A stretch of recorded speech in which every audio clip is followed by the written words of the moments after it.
Commander Zethkar had been staring at the same screen for 20 minutes. His 4 eyes blinked in sequence as he tried to make sense of what he was seeing. The energy readings were wrong. All wrong. In his 15 years of running the deep, space monitoring station Nexus 7, he had never seen anything like this. The ship appeared on their long-range sensors 3 hours ago. At first, his crew thought it was a glitch in their systems. Ships didn't just appear in empty space. They came from somewhere. They had flight paths and energy signatures that matched known civilizations. This one had none of those things. "Run the scan again," Zethkar ordered his sensor operator, a young Velthon named Crixpol. "Sir, I've run it 12 times already. The results are the same every time." Crixpol's voice shook slightly. "The ship matches no known design in our database. Its power source is unlike anything we've cataloged. And sir, the hull configuration bears a striking resemblance to ancient Terran vessels." Zethkar felt his blood turn cold. Every being in the galaxy knew about the Terrans. Humans. The mysterious species that had vanished 300 years ago during the Great Purge. Children learned about them in school as part of galactic history. They were legends now. Ghost stories. Bedtime tales about the strange bipedal creatures who could survive anywhere and refused to give up no matter how hopeless things became. "That's impossible," Zethkar muttered. "Humans are extinct. Everyone knows that." Lieutenant Vexana, his communications officer, suddenly straightened at her station. Her scaled hands moved quickly over her controls. "Sir, we're receiving a transmission. It's coming from the unknown vessel." "What kind of transmission?" "Audio only. And sir, the frequency they're using is ancient. We had to dig through historical archives to find the proper decoding protocols." Zethkar nodded. "Put it through the speakers." Static filled the command center. Then, through the crackling interference came a voice. It was deep, calm, and spoke in a language that made every crew member on the bridge freeze in place. "This is Captain Jake Morrison of the UES Defiance. We are requesting permission to dock at your station. We come in peace and seek information about the current state of galactic civilization." The command center fell silent. Even the normal humming of the station's systems seemed quieter. Zethkar stared at the speaker as if the voice might somehow explain itself. "Sir," Vexana whispered, "that language. I ran it through our translation matrix. It's ancient Terran, what they used to call English." "Run it again," Zethkar said automatically. "I've run it 6 times, sir. The translation is accurate. A human just asked for permission to dock." Chief Science Officer Drelnax, a tall insectoid, being with compound eyes, approached the commander's station. His movements were careful as if he might disturb something fragile. "Commander, if this is genuine, we're looking at the first human contact in 3 centuries. The implications are staggering." Zethkar's mind raced through protocols and procedures. There were rules for first contact with unknown species. There were procedures for dealing with potentially hostile vessels. There were even emergency protocols for handling ancient artifacts that might still be functional. But there was nothing in the manual about extinct species returning from the dead. "Sir," Crixpol called out, "the vessel is maintaining position at the edge of our sensor range. They're not advancing, but they're not leaving either. Power readings suggest they're simply waiting." "Waiting for what?" "For our response, I'd guess." The ship on their screens was sleek but clearly battle-worn. Its hull showed signs of repair work, patches of newer metal welded over older damage. The design was elegant in its simplicity, but there was something about its proportions that suggested it was built for both speed and combat. "What's our current garrison?" Zethkar asked. 43 personnel, Drelnax replied, "plus the automated defense systems." "Against a single ship?" "Commander, we don't know what we're dealing with. If this is truly a human vessel, we have no idea what their current capabilities might be. The historical records about human technology are incomplete at best." Zethkar nodded. The Great Purge had been thorough. When the Galactic Council decided that humans were too dangerous to coexist with other species, they had destroyed most human worlds and eliminated nearly all traces of their civilization. What little remained was fragmented and often contradictory. "Sir," Vexana interrupted, "we're receiving another transmission." "Put it through."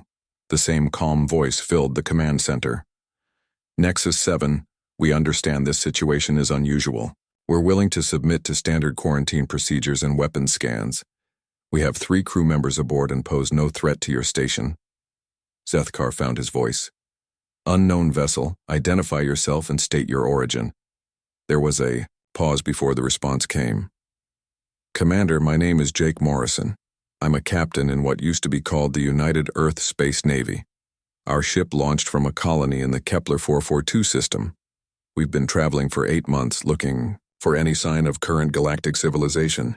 The Kepler 442 system was surveyed 50 years ago. It's uninhabitable. Not anymore. We've made some improvements. The casual tone of the response sent a chill through the command center. Terraforming dead worlds was beyond the capabilities of most galactic civilizations. The technology existed, but it required massive resources and decades of work. Sir, Drelnak said quietly, we need to notify the Galactic Council immediately. Not yet. First, we need to verify what we're dealing with. Zethkar activated his command console. Unknown vessel, you claim to be human. Humans have been extinct for 300 years. We've heard that rumor, it's not entirely accurate. Explain. Another pause. Commander, with respect, this isn't a conversation for open channels. If you're willing to grant us permission to dock, we'll be happy to answer your questions in person. If not, we'll continue on our way and look for someone more willing to talk. The threat was delivered politely, but it was still a threat. Zethkar realized that whoever was on that ship had no intention of simply leaving if refused. They had come here for a purpose, and they weren't going to be deterred easily. Sir, Krixpol said suddenly, I'm picking up multiple energy signatures. Multiple? There are at least 6 other vessels in the area. They were cloaked, but our enhanced sensors are starting to penetrate their stealth systems. Zethkar felt his heart skip a beat. They weren't dealing with a single ship. They were dealing with a fleet. All vessels, this is Commander Zethkar, of Monitoring Station Nexus 7. You are in violation of galactic space. Identify yourselves immediately. Jake Morrison's voice came back over the speakers, but now there was an edge to it. Commander, those are escort vessels. They're here to ensure our safe passage, nothing more. We're still waiting for your response to our docking request. The command center was quiet except for the soft beeping of instruments. Every crew member looked to their commander for guidance. This was the moment that would determine how history remembered them. The moment that would decide whether this was first contact with a returned species or the beginning of something much more dangerous. Zethkar made his choice. UES Defiance, you are cleared to dock at Bay 7. Standard quarantine protocols will be in effect. Any deviation from approved flight paths will be considered a hostile act. Understood, Nexus 7. We'll follow your navigation beacon. And Commander, thank you. It's been a long time since we've had a civilized conversation with anyone. As the human ship began its approach to the station, Zethkar quietly activated the emergency beacon that would alert the Galactic Council. Whatever happened next, they would need to know that the galaxy had just become a much more complicated place. The Albai legend of extinct humanity was about to become something much more real and much more dangerous than anyone had imagined. The docking bay of Nexus 7 had never seen so many beings gathered in one place. Word of the human arrival had spread through the station like wildfire. Within 2 hours, representatives from 7 different species had either arrived or demanded to witness the historic moment through live feeds. Commander Zethkar stood at the observation deck overlooking Bay 7. His hand shook slightly as he watched the sleek human vessel settle onto the docking platform. The ship was smaller than he had expected, but something about its design made him nervous. It looked predatory, like a weapon disguised as a transport. Atmospheric. Seals are in place, reported Chief Engineer Moltax. The bay is pressurized to standard galactic norms. Temperature and oxygen levels are within acceptable ranges for most known species. What about humans? Asked Dr. Neil Tarn, the station's chief medical officer. Do we even know what they need to survive? Historical records suggest they're remarkably adaptable, replied Drelnax. They could supposedly survive in environments that would kill most other species. The airlock on the human ship cycled open with a soft hiss. 3 figures emerged, and every being in the observation deck leaned forward to get a better look. The humans were surprisingly ordinary at first glance. They walked on 2 legs, had 2 arms, and their faces were arranged in a familiar pattern of eyes, nose, and mouth. But there was something in the way they moved that made several observers step back instinctively. Their movements were fluid, controlled, and suggested a readiness for violence that was barely contained. The first human was tall and broad-shouldered, with short dark hair and piercing blue eyes. He wore what appeared to be a military uniform, dark blue with simple rank insignia. Behind him came a smaller female with reddish hair tied back in a practical style. The third was a stocky male with calloused hands and oil stains on his clothes. "I am Captain Jake Morrison," the first human said, his voice carrying clearly through the bay's communication system. "This is Lieutenant Amy Foster and Chief Engineer Ryan Clark. We appreciate your willingness to meet with us." Ambassador Krillthax of the Zephyrian Collective stepped forward. His tall, gray form moved with diplomatic grace, but his usually confident demeanor seemed shaken. "If you are truly what you claim to be, then you represent a species that has been extinct for 3 centuries. Where have humans been all this time?" Jake's expression remained neutral, but his crew exchanged quick glances. "We've been surviving, Ambassador.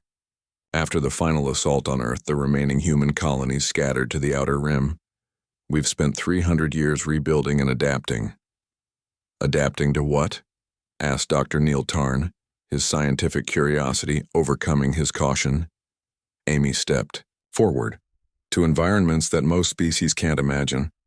Ice worlds where the temperature never rises above freezing. Desert planets with no water and constant radiation storms. Gas giant moons with crushing gravity and toxic atmospheres."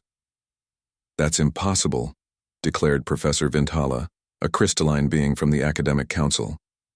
"No single species could adapt to such varied environments. The biological requirements alone would be contradictory." Ryan pulled a small device from his belt. Several security officers reached for their weapons before realizing it was just a holographic projector. The image that appeared in the center of the bay showed a thriving human settlement. The projection displayed massive structures built into the side of what appeared to be an active volcano. Humans in environmental suits worked alongside machines that seemed to be mining directly from lava flows. Children played in areas that looked like they should be uninhabitable. "This is Colony 7, Ryan explained. "Built inside a volcanic system on a world most species would consider hell. The average surface temperature is 400 degrees. The atmosphere is mostly sulfur compounds. We've been living there for 80 years. The projection changed to show an underwater city. Humans swam alongside what appeared to be domesticated sea creatures through coral structures that pulsed with artificial light. "This is New Atlantis," Amy added. 100 meters below the surface of an ocean world. The pressure would crush most beings, but our children learn to swim before they can walk." Ambassador Krillthax's throat sac inflated nervously. "You're saying humans have not only survived but thrived in environments that would kill established galactic species?" "We're saying that 300 years of exile taught us some hard lessons," Jake replied. "The first lesson was that humans don't just adapt to survive, we adapt to overcome." The projections continued, humans working in zero gravity around massive space habitats. Children running through forests on worlds that registered as uninhabitable in galactic databases. Scientists working with technologies that looked both familiar and impossibly advanced. Dr. Neil Tarn stepped closer to examine the humans more carefully. "May I ask about your physical modifications? The historical records suggest humans were relatively fragile compared to most galactic species." Amy smiled, and several observers noticed that her teeth looked slightly different than the ancient records suggested. "We've made some improvements over the years. Enhanced lung capacity for low oxygen environments, improved muscle density for high-gravity worlds, better healing factors for dealing with radiation and toxins." "Genetic modification?" asked Professor Vinthala. "Evolution," Ryan corrected. "When you put a species through 3 centuries of living in conditions that should kill them, they either die out or become something new. We chose to become something new." Commander Zethkar finally found his voice. "What do you want from us? Why reveal yourselves now?" Jake's expression grew serious. "Because the threats that drove the galaxy to exile us in the first place are still out there. The Xerian Empire has been quiet, but our long-range sensors show massive fleet movements in the galactic core. The Void Plague is spreading again, in the Outer Rim, and there are new threats that the current galactic civilization isn't equipped to handle." "You're offering to help?" Ambassador Krilthax asked, suspicion clear in his voice. "We're offering to do what we've always done," Amy replied. "Survive, and help others survive if they're willing to accept our help." A new voice echoed through the bay's communication system. "Nexus 7, this is Captain Lisa Turner of the UES Resilience. We're requesting permission to dock." Every being in the observation deck turned to look at the tactical displays. Another human ship had appeared on sensors, this one larger than the first and bristling with weapon systems that looked unlike anything in current galactic databases. "How many more ships do you have out there?" Zethkar asked. Jake considered the question for a moment. "Enough. We didn't survive 3 centuries of exile by being careless or unprepared." The second human ship docked 20 minutes later. Captain, Lisa Turner emerged with a security team that moved with military precision. She was a tall woman with short blonde hair and scars on her hands that suggested extensive combat experience. "Jake," she said, nodding to the first captain, "the council emergency session has been called. Representatives from 47 worlds are demanding answers." "Let them demand," Jake replied calmly.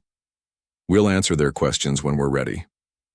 Lisa turned to address the assembled aliens. "I'm Captain Lisa Turner, commander of the Human Deep Space Reconnaissance Fleet. We've been monitoring galactic communications for the past 50 years. We know about the increasing Xerion activity. We know about the resource wars in the outer systems. We know about the failed terraforming projects and the colony worlds that have gone dark." Her words sent a chill through the assembled diplomats.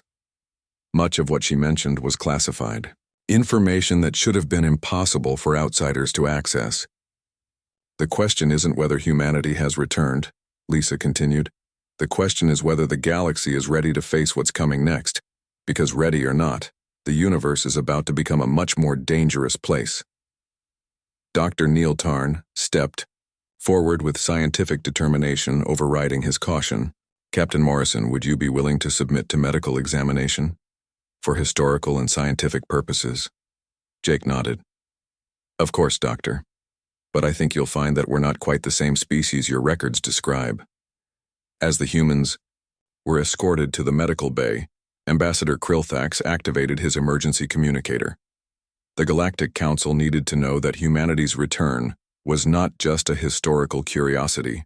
It was the beginning of something that would change everything. 3C. Legend of extinct humanity was over. The reality of what they had become was about to reshape the galaxy. The Great Council Chamber on the capital world of Zenthara had never hosted an emergency session of this magnitude. Representatives from 47 different species filled the massive amphitheater, their voices creating a cacophony of languages and concerns that echoed off the crystalline walls. Chancellor Vorgeth, an imposing being whose crystalline body refracted light in patterns that indicated his emotional state, called for order with a resonant tone that cut through the noise.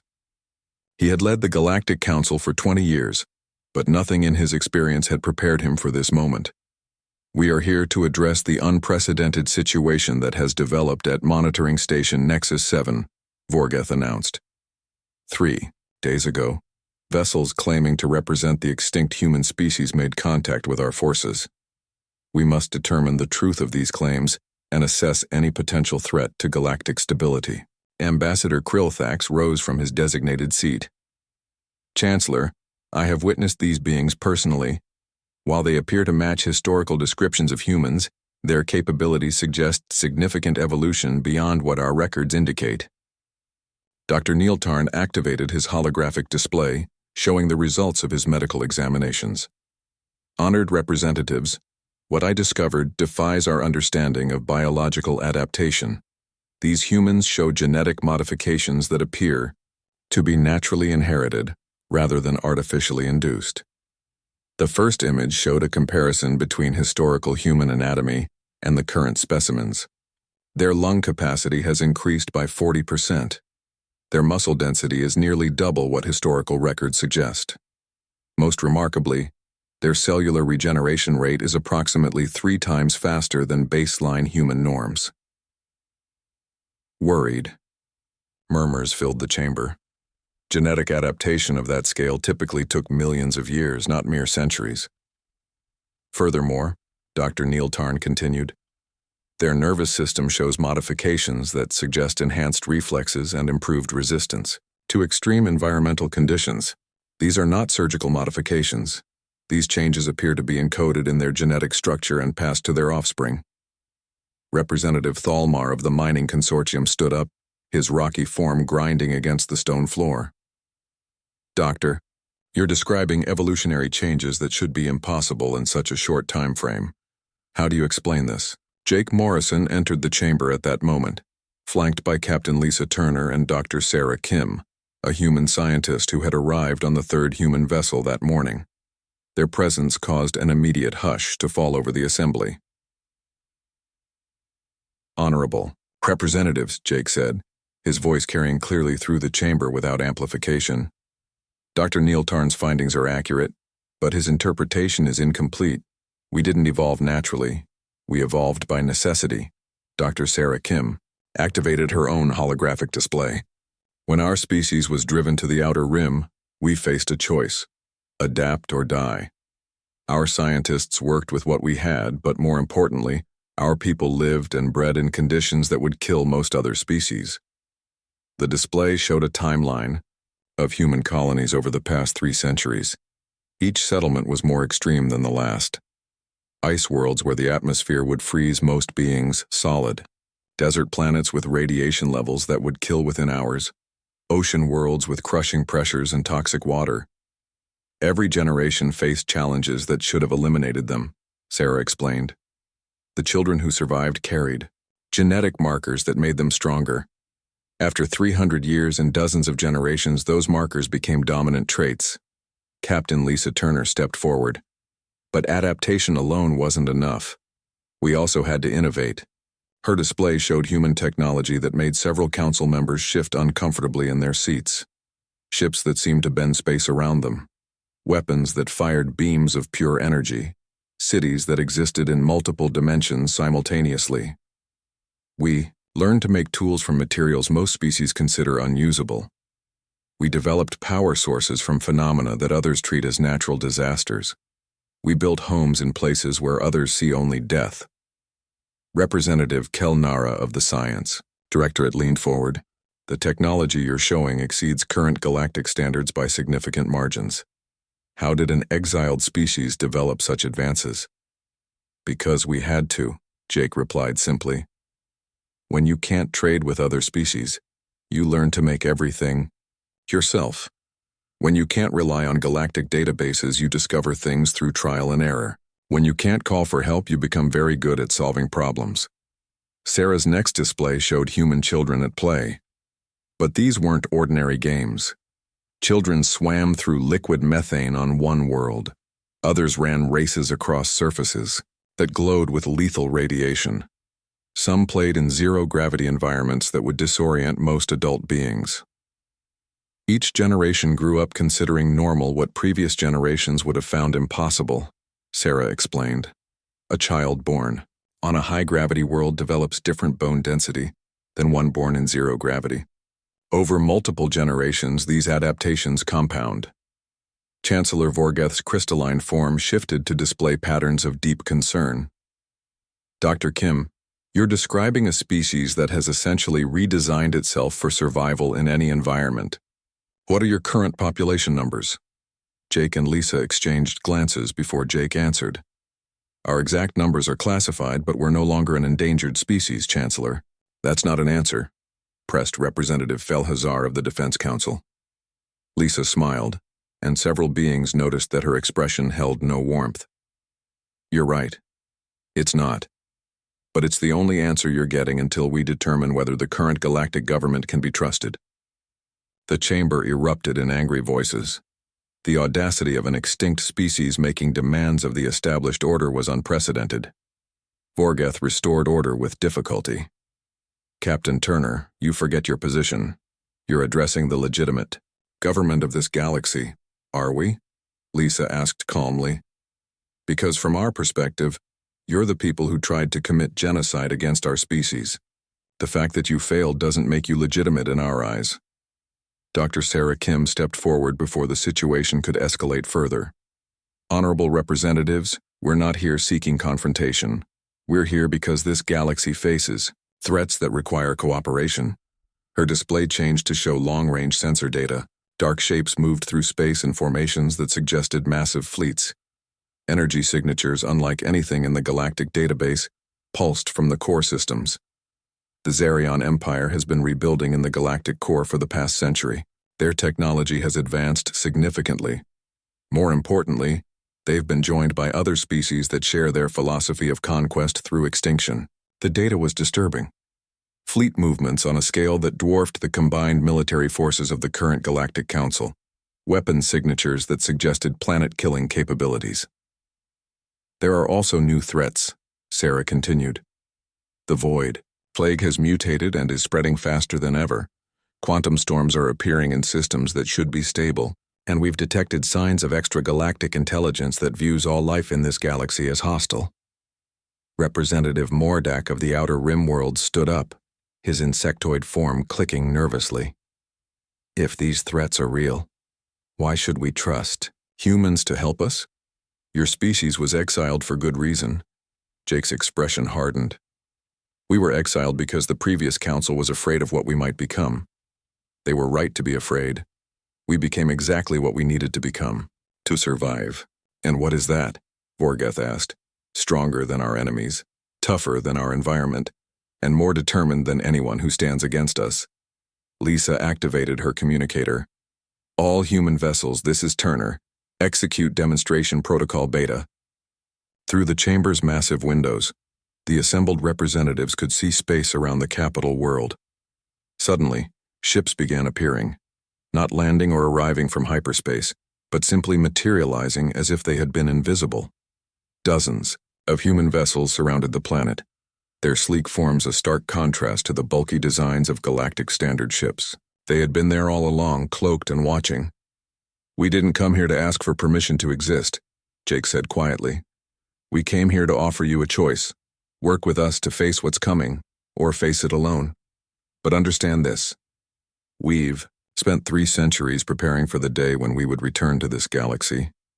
That day is today. Dr. Sarah Kim's final display showed a star map with human colonies marked in blue. The dots covered nearly a quarter of the galaxy, concentrated in regions that galactic surveys had marked as uninhabitable or too dangerous to explore. We're not the same species that was driven from Earth, Sarah said. We're what that species became when it refused to die. The question now is whether you're ready to work with us, or whether you want to repeat the mistakes of your predecessors. The council chamber fell silent as the full scope of humanity's transformation became clear. They weren't dealing with refugees returning from exile. They were dealing with a species that had turned exile into evolution and emerged stronger than anyone had imagined possible. The vote on whether to recognize the new human alliance would determine the future of the galaxy. But looking at the ships surrounding their capital world, the emergency alarms on Galactic Defense Command Station Alpha screamed through the corridors with a sound that made even veteran officers freeze in terror. Admiral Kethvarn had heard those alarms only twice in his 40-year career, and both times had ended in disaster. "Report!" he barked as he entered the command center, his 6 legs carrying his bulk faster than most beings could run. "Sir, massive hyperspace signatures detected at the edge of the Altair system," reported Commander Yeldash. "Initial scans show Zerion Empire vessels. Estimated count is over 300 ships." The tactical display showed a nightmare scenario. The Zerion fleet was enormous, their ships larger and more advanced than anything seen in previous conflicts. Worse, they were heading directly for Altair 4, a peaceful world home to over 3 billion beings. Time to intercept? Our nearest fleet can reach Altair in 18 hours. The Zerions will arrive in 12. Admiral Kethvarn felt his heart sink. The mathematics were simple and brutal. The civilians on Altair 4 would be defenseless for 6 hours against an enemy that had never shown mercy to any species. "Deploy everything we have," he ordered. "Send the emergency signal to all member worlds. We need every ship that can fly." Within 4 hours, 200 vessels from across the galaxy converged on the Altair system. It was the largest fleet the Galactic Defense Force had ever assembled. Ships from 40 different species, each representing the finest military technology their civilizations could produce. Captain Ben Hughes of the human vessel UES Retribution watched the galactic fleet assemble from his position at the edge of the system. His ship was one of 12 human vessels that had been monitoring long-range communications when the crisis began. "Jake, you seeing this?" he asked over the secure channel to Captain Morrison, who was still dealing with political discussions on the capital world. "We're watching everything, Ben. What's your assessment?" Ben studied the tactical display that showed both fleets. The galactic forces looked impressive, but he had fought Xerians before. "They're going to get slaughtered. The Xerian ships are using new hull materials and shield configurations. Our allies are flying into a meat grinder." "Rules of engagement?" Ben smiled grimly. "We haven't been invited to this fight, so officially we're just observers. Unofficially, there are 3 billion civilians down there who don't deserve to die because politicians can't make up their minds." The battle began 6 hours later. The Galactic Defense Fleet attacked with courage and determination, their captains, following tactics that had worked against Xerion forces for decades. But these weren't the same Xerions they had fought before. The enemy ships moved with precision that suggested advanced artificial intelligence. Their weapons cut through galactic shields like they weren't there. Worse, their hulls seemed to absorb energy weapon strikes that should have crippled them. Within 2 hours, half the galactic fleet was destroyed or disabled. Admiral Kethvarn's flagship was badly damaged, and the remaining ships were falling back in disorder. "Ben," came Jake's voice over the communication channel. "You have permission to engage. About time. All human vessels, this is Hughes. Execute attack pattern Omega. Let's show these people what we learned during our vacation." The human ships that decloaked around the Xerion fleet didn't look like much compared to the massive enemy dreadnoughts. But their movements were unlike anything the galaxy had ever seen. They flowed through space like living things, their hulls shifting and adapting as they moved. Captain Nicole Grant's ship, the UES Vengeance, dove directly into the center of the enemy formation. Xerion weapons fired at her from all directions, but the beams seemed to bend around her hull without making contact. "Nicole, what the hell are you doing?" Ben demanded over the comm. "Testing a theory," she replied calmly. "Sarah's new shielding system should be able to handle this level of energy output." Her ship's hull began to glow as it absorbed the incoming fire. Then, without warning, it released all that stored energy in a pulse that disabled 6 Xerion vessels simultaneously. Ben's attack was more direct but equally effective. His ship targeted the command vessel of the Xerion fleet, a massive dreadnought that was coordinating the entire attack. But instead of firing conventional weapons, he deployed something the Xerions had never encountered. Swarms of tiny objects launched from the human ships and attached themselves to the enemy hulls. At first, the Xerions ignored them, thinking they were some kind of primitive projectile weapon. Then their ships began to change. The hull plating on the Xerion vessels started to dissolve, not from external damage, but from the inside out. The tiny devices were nanomachines that converted enemy ship materials into more nanomachines. "What are those things?" demanded Admiral Kethvarn over the emergency channel. "Standard human mining equipment," Ben replied casually. "We use them to strip materials from asteroids. Turns out they work pretty well on starship hulls, too." The rear Xerion fleet found itself facing an enemy that fought unlike anything in their experience. Human ships that should have been destroyed kept fighting with hull breaches that sealed themselves. Weapons that should have been depleted kept firing using power sources that defied physics. Captain Ryan Clark, commanding the UES Defiant, demonstrated why human engineering had advanced so far beyond galactic norms. When 3 Xerion destroyers cornered his ship, he did something that made even his own crew stare in amazement. His ship began to disassemble itself in mid-flight. Hull sections separated and reconfigured into smaller, faster vessels. What had been one ship became 5, each attacking the enemy from a different angle. "Ryan, please tell me you can put that back together," Nicole called out. "Probably. Sarah's been working on modular ship design for 20 years. This is the first time we've tried it in combat." The effect on the Xerion fleet was devastating. Their coordinated attack patterns fell apart as human ships appeared and disappeared, struck from impossible angles, and refused to die when they should have been destroyed. But it was Captain Lisa Turner who provided the most shocking demonstration of human capabilities. Her ship, the UES Resilience, had been protecting a civilian transport that had wandered into the battle zone when 6 Xerion dreadnoughts surrounded her. "All ships, this is Turner. I'm implementing Protocol 7. Stay clear." "Lisa, no." Jake's voice crackled over the comm. "That system hasn't been fully tested." "Then I guess we're about to test it." Her ship began to change in ways that defied every law of physics the galaxy understood. The hull flowed like liquid while maintaining its structural integrity. Weapon systems reconfigured themselves in real time. Most impossibly, the ship seemed to exist in multiple locations simultaneously. The Xerion dreadnoughts fired everything they had at her position. Their weapons struck empty space. Lisa's ship had somehow moved through dimensions that conventional sensors couldn't detect. Her counterattack came from 6 different directions at once. Each Xerion vessel found itself targeted by weapons that appeared from nowhere and struck with precision that suggested impossible calculation speeds.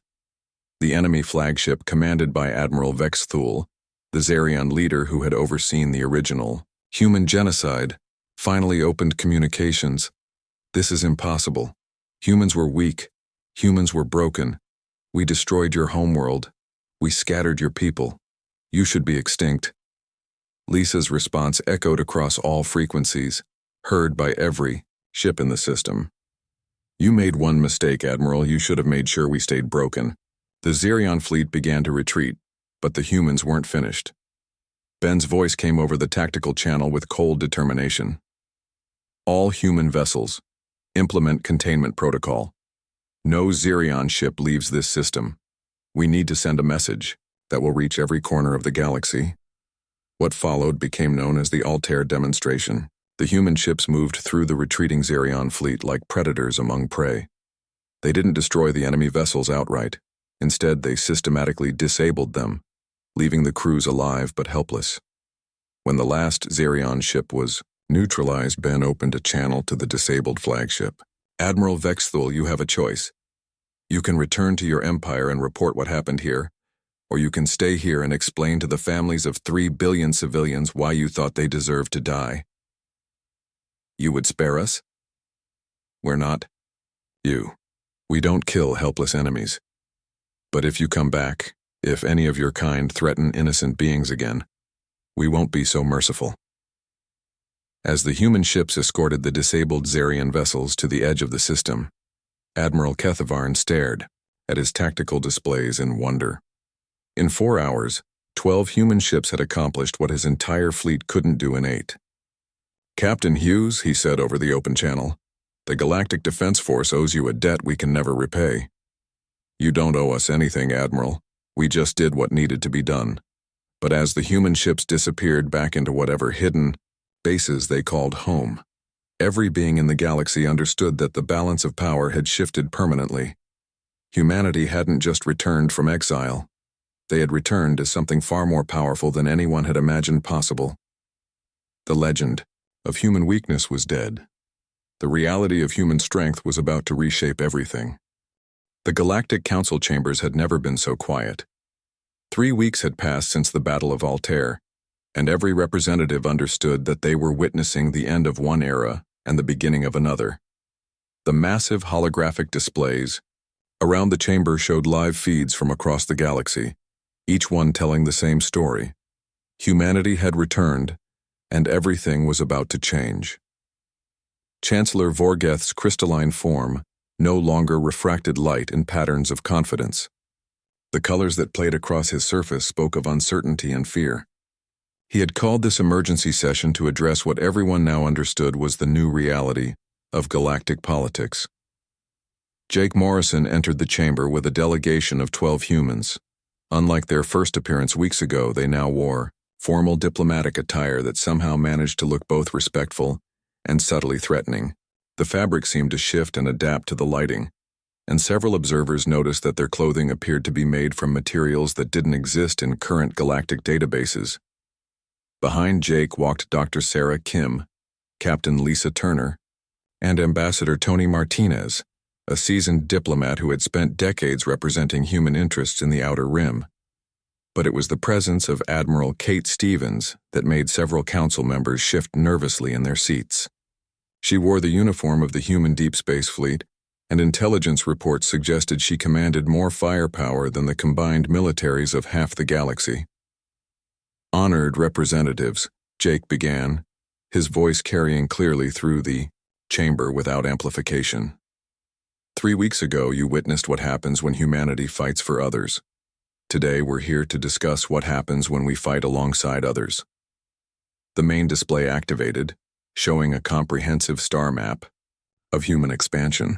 The blue dots representing human colonies covered nearly 30% of the galaxy, concentrated in regions that galactic surveys had marked as too dangerous or impossible to inhabit. "For 3 centuries, you believed we were extinct," Dr. Sarah Kim said as she stepped forward. "The truth is we were rebuilding. Every failed colony taught us something new. Every impossible environment forced us to adapt further. Every generation grew stronger than the last." The display changed to show technological specifications that made several council members lean forward in amazement. Medical advances that could extend lifespans across all known species. Environmental restoration techniques that could revive dead worlds in decades rather than centuries. Energy sources that could power entire solar systems using phenomena most species considered natural disasters. "We're not here to conquer," Jake continued. "We're here to offer partnership. The galaxy faces threats that no single species can handle alone, but together we might have a chance." Representative Thalmar of the mining consortium stood up, his rocky form grinding against the chamber floor.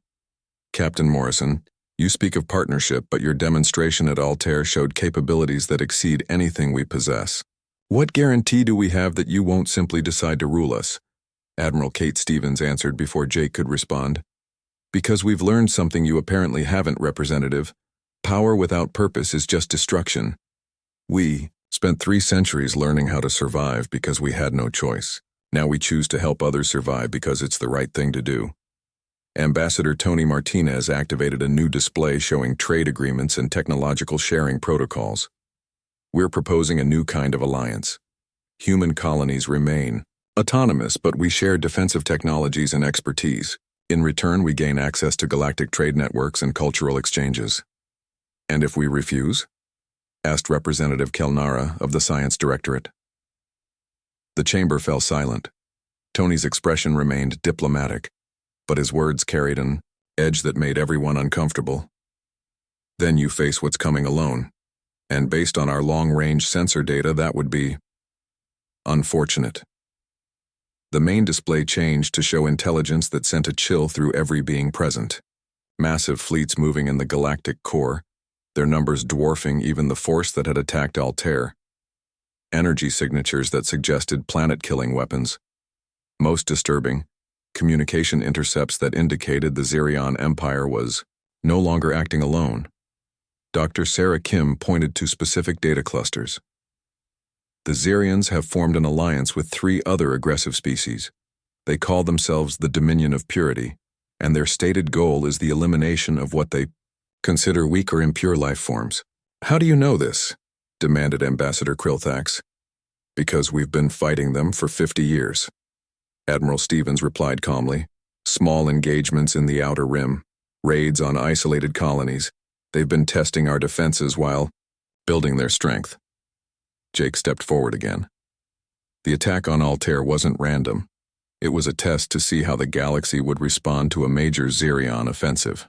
Based on what they saw, they're probably planning a full-scale invasion within the next 2 years." Chancellor Vorgeth's crystalline form shifted to display patterns of deep concern. "If this intelligence is accurate, the combined military forces of the Galactic Council would be insufficient to repel such an attack." "That's correct," Jake confirmed. But the combined forces of the Galactic Council and the Human Alliance would be more than sufficient. The question is whether you're willing to work with us. Representative Fellhauser of the Defense Council stood up. What exactly are you offering? Dr. Sarah Kim activated a new series of displays. Complete technological sharing for defensive systems. Medical advances that could save billions of lives. Environmental restoration techniques that could turn the Outer Rim into a garden. And military support from a species that has spent 3 centuries learning how to win impossible fights. What do you want in return? Asked Representative Mordak of the Outer Rim worlds. Tony Martinez stepped forward. Recognition of human territorial claims in regions we've already settled. Fair representation in an expanded galactic government. And most importantly, a guarantee that what happened to us 3 centuries ago never happens to any species again. The terms seemed reasonable, but several council members looked uncomfortable. They were essentially being asked to share power with a species they had tried to exterminate. Admiral Stevens seemed to read their thoughts. We understand your concerns. You're worried that we'll seek revenge for what was done to us. You're afraid that we'll use our technological advantages to dominate rather than protect. She paused, letting her words sink in. Those fears are reasonable. If our positions were reversed, we'd probably have the same concerns. But consider this.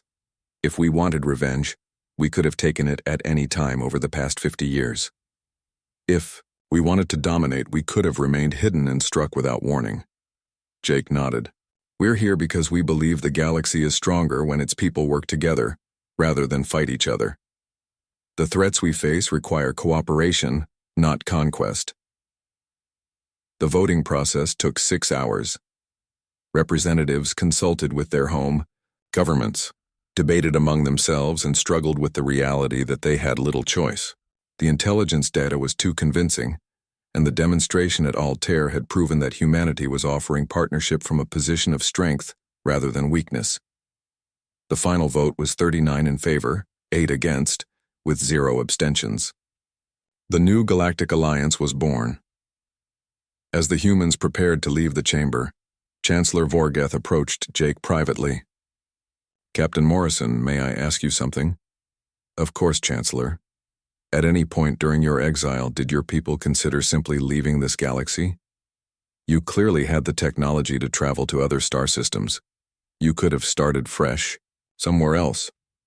Jake considered the question carefully. Many of our leaders suggested exactly that. It would have been easier. Safer. We could have built a new civilization without the baggage of our past. Why didn't you? Because this is our home too. Every star, every world, every civilization in this galaxy is part of our heritage. We weren't going to let fear drive us away from where we belong. As the human delegation departed, emergency signals began arriving from across the galaxy.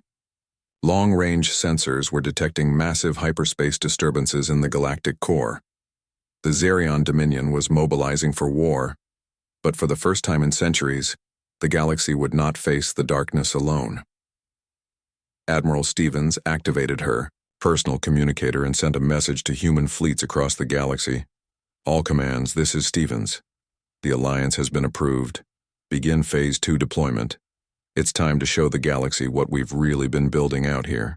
Across hundreds of star systems, human ships began emerging from hidden bases and cloaked stations. The fleet that assembled over the next few days dwarfed anything the galaxy had imagined possible. Ships built with technologies that seemed impossible. Crews trained for generations to fight in conditions that would kill most beings. Captain Amy Foster, now commanding her own battle group, transmitted a message that would become the unofficial motto of the new alliance. We came back not as we were, but as we needed to be. The galaxy is about to remember why humans don't stay down. The age of human exile was over. The age of the human galactic alliance had begun, and in the darkness between the stars,